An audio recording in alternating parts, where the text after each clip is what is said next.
Magical Mystery School, and thank you so much for coming back and learning some more.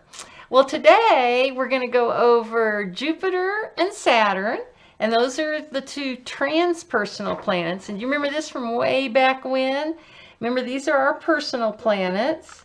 And don't worry, I haven't forgotten about Mercury. We'll get there. And then Jupiter and Saturn are the two planets before we get to these generational planets. So they're moving a lot slower. Notice this, Jupiter takes 12 years to get all the way around the zodiac. Saturn, it takes 29 years to get all the way around through all the 12 signs. So they're typically, rule of thumb, the slower moving the planet, the more power it has. So we'll start out with, we'll just do those two planets this time. Now, Jupiter is our big, beneficent planet. It's kind of called the Santa Claus of the zodiac. It's very spiritual. It's generous. It helps us receive things and helps us organize big things. Wherever Jupiter is, we're very positive. We're very optimistic. And then Saturn is kind of the exact opposite of that one, in that it's discipline, hard work, maturity. Ooh, how boring. It's our careers and where we're serious about things in life. It's also where we seek status, recognition. We need to be patient, though, with Saturn. It can give us, we need to work for it, but where we work for, where we put in the time and the energy, we will reap the rewards. So Saturn is a good planet along those lines. So it's not a bad thing, although in the old days, they used to call Saturn the Malefic. That's the reason I love this title.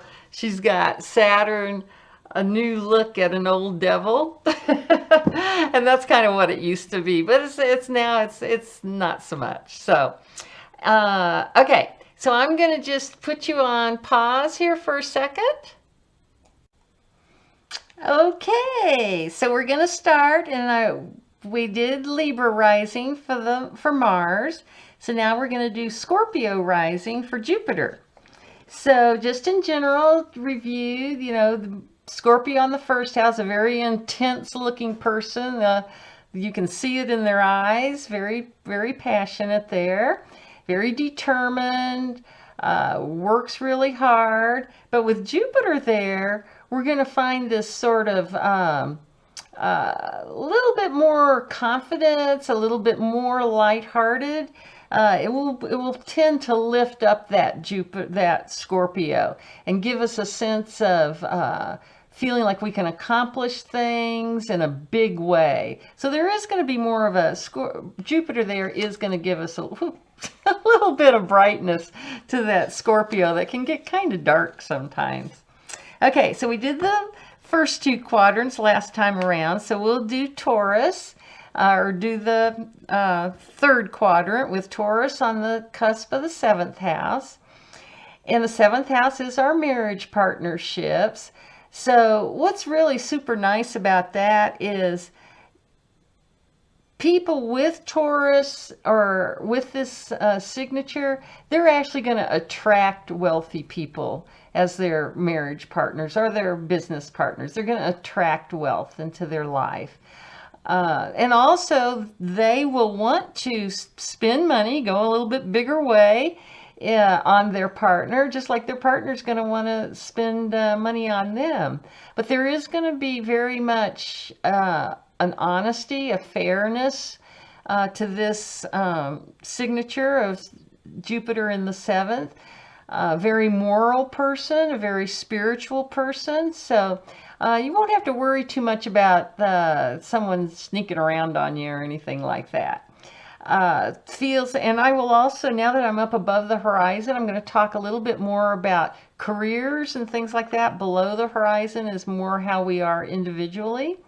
So here we can see lawyers, any kind of in the law, negotiation, PR, sales is also good there too. Now on the Gemini, on the 8th house cusp, remember this is sex, death, and other people's money. Gemini is how we communicate and our what we want to study and things like that. So with Jupiter there, we're likely to be pretty lucky when it comes to inheritances, getting insurance monies, that sort of thing. Your career, your jobs with Gemini there, you're going to want to study many different subjects. But with Jupiter there also on that 8th house cusp, maybe into history, doing some teaching, writing, travel with Gemini and Jupiter there. So this can tend to be more of you study a lot of different subjects and maybe, be a little bit more superficial, maybe not quite so much in-depth studies. Jobs, this may be someone who's actually into doing corporate taxes and finances. And I'll never forget, because I've got a lot of stuff in the 8th house. This can be a good place for funeral directors. I always thought that was amusing. Let's see, then let's move on up to the 9th house. Now this is our house of higher education, ministers, spiritual study. Now this is nice with Cancer there. This is going to be somebody who really does love higher education.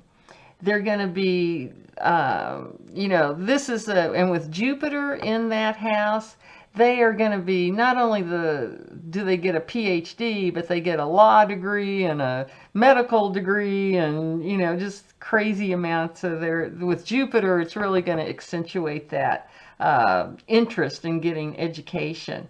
But with Cancer, we're also going to see a very friendly family, a really good relationship with parents and children. So if you've got this, you probably have a pretty loving family, which is really nice. And study abroad would be another one that would come through on that Jupiter. And then let's just finish off, we'll just, Jupiter and Leo. You can imagine Leo's already pretty regal. They want to have a good reputation, Leo on the 10th house. And in Jupiter in there, that's just going to add more and more energy. They're going to be have an abundance of energy for their careers. They're going to be good leaders. Only kind of negative here with Leo. Got to watch out on Jupiter. You can go too big. Leo also rules gambling, so watch out for that sometimes. Okay, now let's talk about Saturn a little bit. And we'll move that wheel again so we'll get a slightly different perspective. And we'll move this so that Sag is on the 1st house cusp. I like to give everybody a shot at getting some interpretation here. Because you got to remember, 12 times 12 is 144, right? And then 10 planets times 144 is 1,440. So there's a lot of combinations, and I certainly can't do them all. So Saturn on the 1st house is going to make this person a very optimistic, kind of fun person. They're and can be kind of opinionated. But when we put Saturn there, that's a little bit of a tough one there, because Saturn in the 1st house tends to be relatively austere. This could also maybe even the person has some physical limitations that they have to overcome. But they do work hard. They need to kind of, with Saturn here, they need to learn to have fun. Saturn and Sagittarius. And their sense of humor might be the kind, sort of that ironic, sarcastic type of sense of humor. So a little on the dark side. So say you open the car door and you put your foot in a mud puddle. They may think that's like really funny with you standing there with a muddy foot. Okay. Now we did this 3rd quadrant. Let's go up here to the 4th quadrant. Okay, Virgo on the 10th house cusp. And now this is going to be very comfortable, because Virgo is a earth sign, and Saturn rules Capricorn, which is also an earth sign. So there you can kind of see that that's going to be a little bit easier energy to integrate, and it's going to result in a super successful person, I think. Well, there's a lot of potential for that, because you've got a person here who's into following the rules, who's into hard work, who can you know, really just perform. They're excellent workers. They're good at keeping records. They can be actually fastidious about things like that. So they're very good scientists, you know, that critical mind. Good in health professions, Virgo. Doctors, nurses, any kind of healthcare people. And oddly enough, librarians. I thought about being a librarian for a while. Okay, now let's move Saturn to the 11th house, and Libra on the 11th house cusp. And again, this gets along surprisingly pretty well. When you've got Libra on the 11th house cusp, you're a very well connected person. Your friends actually end up being influential people. And they can help you in your career and that kind of thing. And Libra here, and with Saturn, this is very good for actually judges. Let's get even beyond lawyers. Have a very, you know, they really respect justice. And there is something of a desire, Libra cardinal, to be recognized. Okay, now we'll just move on down to Scorpio. Oh, there's our clock. We'll get a few bells on that, but we'll just keep going. Scorpio on the 12th house cusp.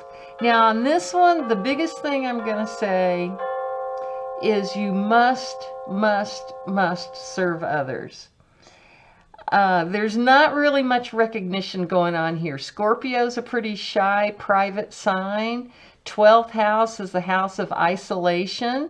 And then Saturn is not exactly, you know, look at me, like Sag can be. So this is the kind of person that's really going to want to work behind the scenes, and especially in large institutions like hospitals, prisons, that, you know. But with Scorpio there, I mean, that's kind of Saturn in the 12th, but with Scorpio there too, this would also be someone who's really good at mental health, working in a mental health institution, but very, very hard workers. And also remember that polarity, and how astrology kind of shows you the best and the worst in the same sign together. So just remember, Saturn requires you to be honest, forthright, hardworking, that sort of thing. So that's what I mean by you must serve others. If you try to cut corners, rip people off, all that sort of thing, sort of get actually criminal, that's when you can end up in jail. Or prison. So you'd rather be working in a prison than be in the prison, if you catch my drift. Okay, so that gets us around the whole wheel again with Jupiter and Saturn. And next time we're going to talk about Mercury and Uranus, and introduce those, and then finish up with Neptune and Pluto. So anyway, here comes a rock from outer space to hit our astrology wheel. And just remember, from there to here, from here to there, funny things are everywhere. And I hope everything's going well for you. And we'll see you next time. Bye.